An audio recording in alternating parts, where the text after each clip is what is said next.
Hi everyone, and welcome back to another episode of Angie Speaks. Thanks again to all the new subscribers that have come and stopped by. I always enjoy interacting with you and keep it coming, let's get those views up. I've also started a Twitter, and I'll leave a link to my Twitter down in the description, so feel free to come and follow me on Twitter if you want to talk to me or know more information about the channel or recommend any ideas for new subjects. Come hang out with me on Twitter. So today I'm going to be talking about the mysterious subject of Taoism and the parallels that link it to anarchist philosophy. So stick around and hopefully you'll enjoy what comes next. I feel it would be remiss to discuss this subject without first defining anarchism in my own words. I'm not really going to go into detail here because there are a lot of other creators on YouTube that have done a really great job of defining anarchism. So I'll leave a link in the description to Libertarian Socialist Rants and Tomabella. And if you guys know of anybody else, feel free to leave comments below. But for the purposes of this video, I'm going to define anarchism and give you kind of the Spark Notes short, concise version of it. Hopefully I won't be doing a terrible job. The philosophy of anarchism is often depicted as a violent and chaotic, lawless mass of people doing and taking whatever they want without empathy or compassion.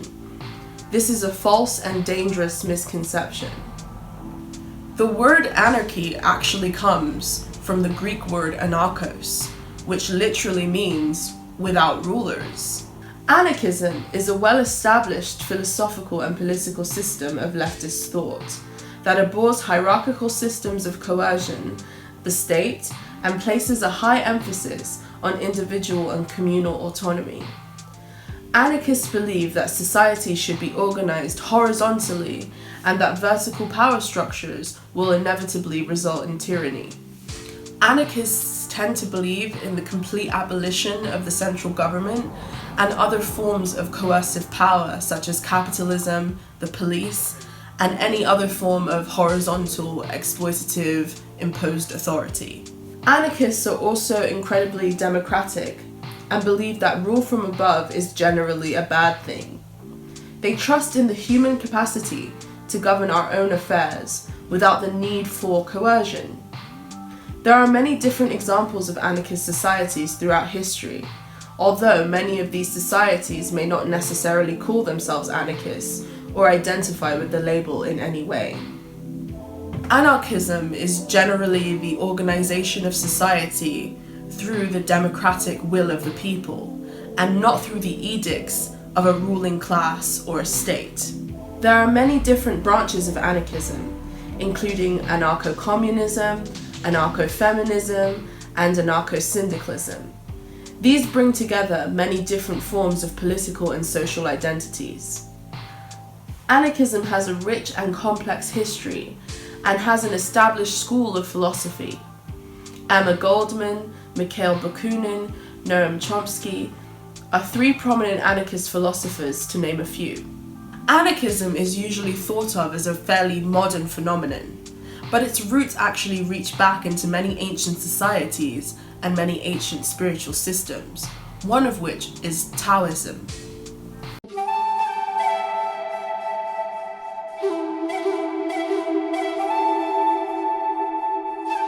The Tao Te Ching, written by Lao Tzu around the 6th century BC, describes a force called the Tao. This can be described as the animating phenomenon behind all things in the universe. The Tao manifests itself through man and the harmony and synchronicity of nature. It is also a spontaneous force that encompasses both order and chaos, and it flows through all things. The Tao is like a well, used but never used up. It is like the eternal void, filled with infinite possibilities. It is hidden but always present. I don't know who gave birth to it. It is older than God. Lao Tzu, the Tao Te Ching, Chapter 4. Early Chinese Taoists identified with nature and believed that things function best when left alone to flow through and experience the Tao. They were often opposed to legalism and hierarchy, and they also rejected the meta-narrative of expansion and progress for its own sake, because these ideas were seen to be antithetical to the Tao, and according to Taoist philosophy, caused sickness and disharmony to arise.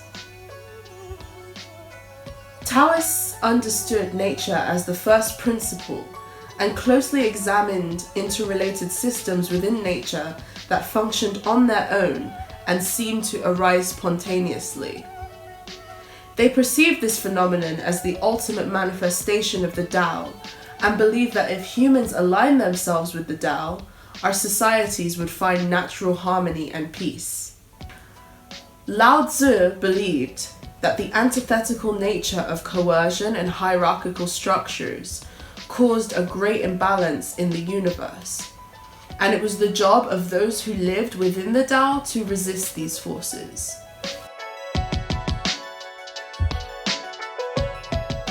The Taoist principle of Wu Wei is the idea of non-action. Wu Wei is not necessarily a stoic or pacifist philosophy, as it is often mischaracterized in Western circles. To the contrary, it is actually about being so at one with the Tao that you are not imposing your egoic and limited perspectives on a larger cosmic field.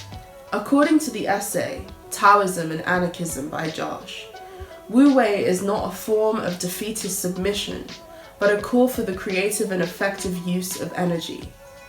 To practice non-action is to work without doing. It is not the work that Taoists condemn, but work that goes against nature. It is still possible to resist coercion and be in alignment with the Tao. It is also possible to resist an enemy and still be in alignment with the Tao. It is also possible to actively make moves to change society and still be in alignment with the Tao. Taoism is not at all capitulation to the status quo.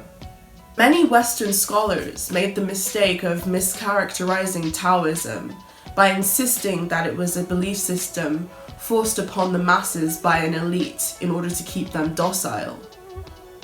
When Lao Tzu spoke about the concept of Wu Wei in the Tao Te Ching, he was not talking about insulating yourself from harsh realities or avoidance in the guise of spiritual ascension. Reaching a state of non-action is about being so in tune with the Tao that bodily and mental resistance disappears and you are able to carry out actions without forethought or apprehension. It is a philosophy that encourages you to let go of artificial and contrived activities that hinder natural and spontaneous growth. It is similar to a professional athlete or dancer's muscle memory. Because of their trust in their body's natural ability to store memory, they participate in acts without apprehension or neurotic calculation. They are entering a kind of flow state in which all apprehension falls away. It's a form of complete trust and surrender. This concept can be translated into many different areas of the human experience, including art, culture, and how we organize society.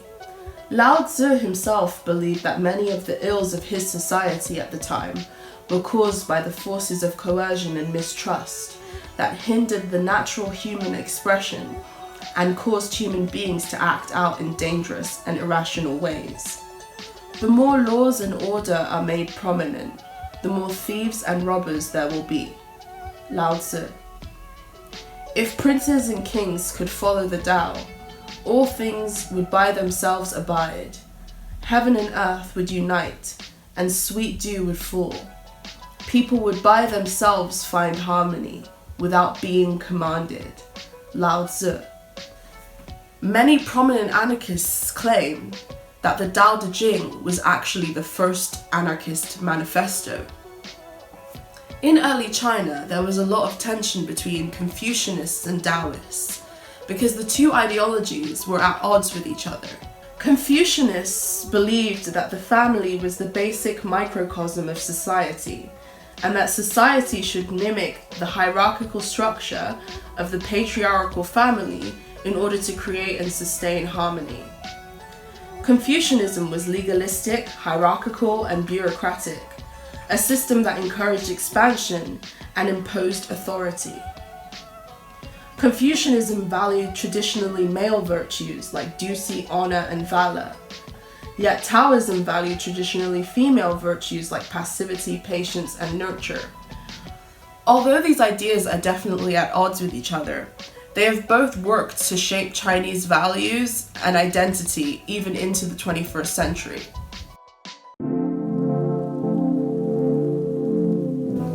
When I first started to explore Taoist ideas, I was completely blown away by the parallels between the ideas I found within the Tao Te Ching and Anarchist philosophy.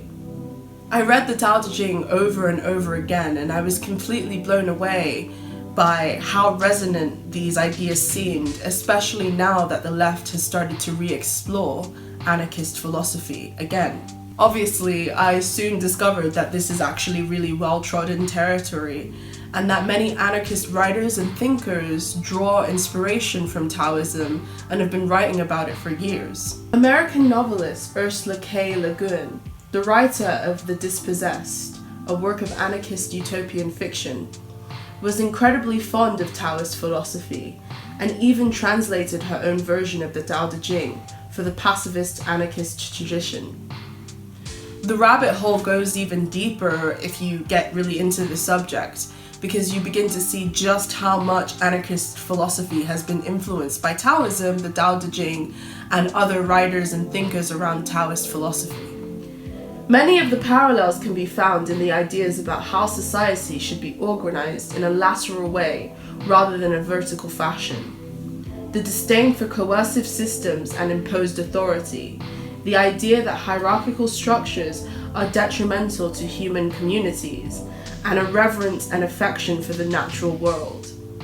There is also a high emphasis on trust, mutual aid, and the belief that individuals and communities should establish their own natural order, free of domination and exploitation. There are many societies throughout history and modernity that live according to these principles, including native Australians, the ancient Igbo, the revolutionary Catalonians, the Paris Commune, and Freetown Christiania. People also behave in an anarchic fashion all the time, even though they wouldn't necessarily notice or identify with that. I'm sure you've been in the situation where you've been out with a group of friends and you have to decide what you're going to do for the day, and it's very easy to come to a consensus without the use of force or coercion. Anarchists believe that this is the natural way humans behave, and that any governmental or societal system should abide by these natural laws. Many critics of these ideas pull their inspiration from social Darwinism, the idea that there is an evolutionary hierarchical structure built into nature. The idea that the weak and small will always be consumed by the strong and powerful, the lion and the gazelle. What these proponents of social Darwinian theory fail to realize is that the behavior of the natural world is complex, and simplistic representations like this minimize the vast array of possibilities in nature's macrocosm. Yes, animals higher on the food chain sometimes eat prey, but when prey team up, they pose a huge threat to potential predators. The idea of the lone powerful predator is also a misconception. Predators often hunt in groups, and this is because the prey can easily kill them if they hunt alone. Prey animals sometimes band together and kill predators to protect their offspring. When we look at the behavior of the natural world closely, it is easy to see beyond the simple predator-prey binary and notice the systems of interconnection and collaboration that contribute to survival. The same can be said of human nature. We have both the capacity for collaboration and altruism within us, and the capacity for self-interest and greed. Anarchists and early Taoists see the world as a system of interconnection and collaboration, and believe that human societies function best when they are free from the constraints of legalism and coercion. Right-wing American free market libertarians and anarcho-capitalists, if that's a thing, but they often pervert the ideas of Taoism to suit their ideas about free market domination over human affairs. They see capitalism and the current paradigm as being the natural way of the world and the closest mirror to nature's conventions. Anarchists and Taoists believe that this is dangerously wrong, because capitalism in itself is a system of coercion that imposes its will on nature without recourse for the consequences. Taoism and anarchism are in no way aligned with allowing the free market to run rampant.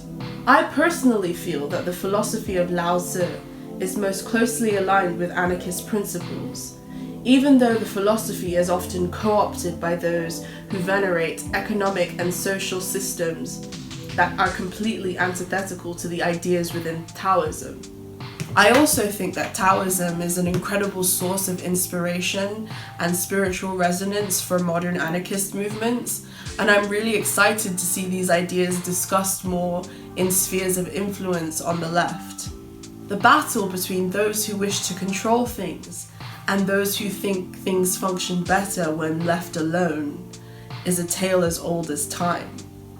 I believe we are currently witnessing the results of what occurs when control, coercion, and imposed authority dominate our societies and remove us from the context of nature and cut us off from community and our natural autonomy.